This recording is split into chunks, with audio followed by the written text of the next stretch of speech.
There is no throne here, no crown resting on a king's head, no palace towering over the people. Yet listen closely. Disputes are being settled, laws are being enforced, decisions are being made, order exists. In this land, power did not sit in one man, it lived among the people.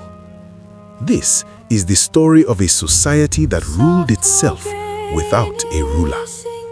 For centuries, the Igbo people lived under a system that confused outsiders and unsettled conquerors. A system the world later called Acephalous, meaning without a head. To the unfamiliar eye, it looked like chaos, but to those who lived within it, it was balance. Because the absence of a king did not mean the absence of leadership. It meant leadership was shared. In many societies, power flows downward from the throne to the people.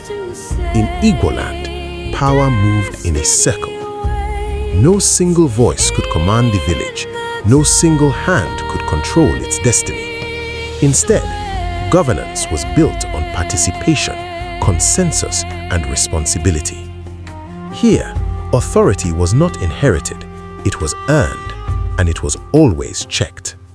At the heart of this system stood the Council of Elders, not rulers, but custodians of wisdom.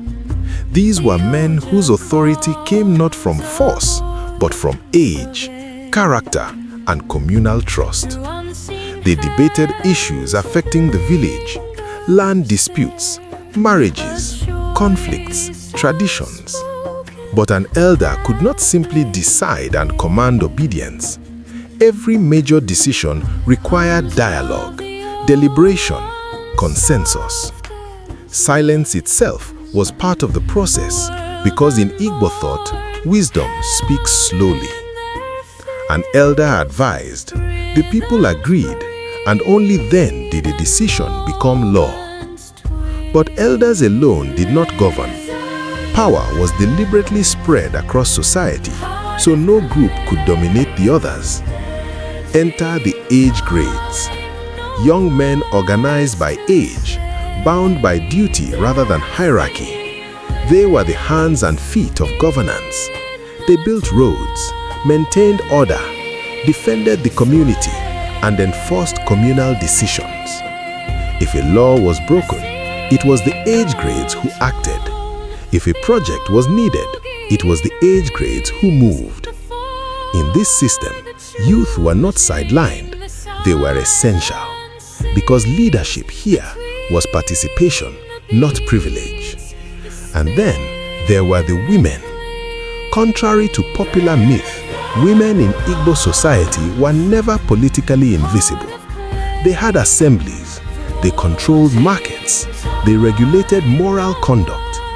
When decisions threatened their welfare, they resisted, not quietly, but collectively. Through protests, songs, public shaming, and the powerful act known as sitting on a man, women held leaders accountable. A society that ignored its women, the Igbo believed, was already collapsing. So balance was preserved between male and female, young and old, individual and community. Justice too followed a different path. There were no prisons, no police force patrolling the night. Instead, justice was communal. Wrongdoing was addressed publicly. Truth was sought through dialogue, oaths, and spiritual accountability. Punishment was not about revenge, it was about restoration. Fines were paid, apologies were made, relationships were repaired. Because shame before the community and fear of spiritual consequences were stronger than iron bars. Law lived in the people, not in buildings. This was not a weak system, it was a delicate one, balanced, adaptive, deeply democratic, long before the word existed. But it was also a system the colonial world could not understand. When Europeans arrived, they searched for kings, they searched for thrones, they searched for a single man to control. And when they found none, they created one. The introduction of warrant chiefs shattered the balance.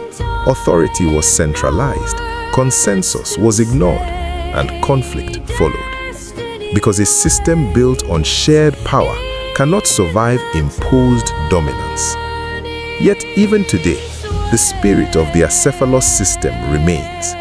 In village meetings, in town unions, in communal decision-making. It survives in the Igbo belief that no man is above the community, that leadership is service, and that power must always answer to the people. The Igbo had no kings, not because they lacked structure, but because they understood something profound. A society does not need a throne to stand strong. It needs responsibility shared by all. No crown, no palace, no single ruler, only a people governing themselves. Thank you for watching today's episode of The Igbo's Heritage. If this video taught you something new about Igbo people and culture, don't forget to like, share, and subscribe. Leave a comment below. What topic should we explore next? Until next time, I say, Jisianu Ike, Ke Kwa Onu, and may our heritage continue to shine. See you in the next video.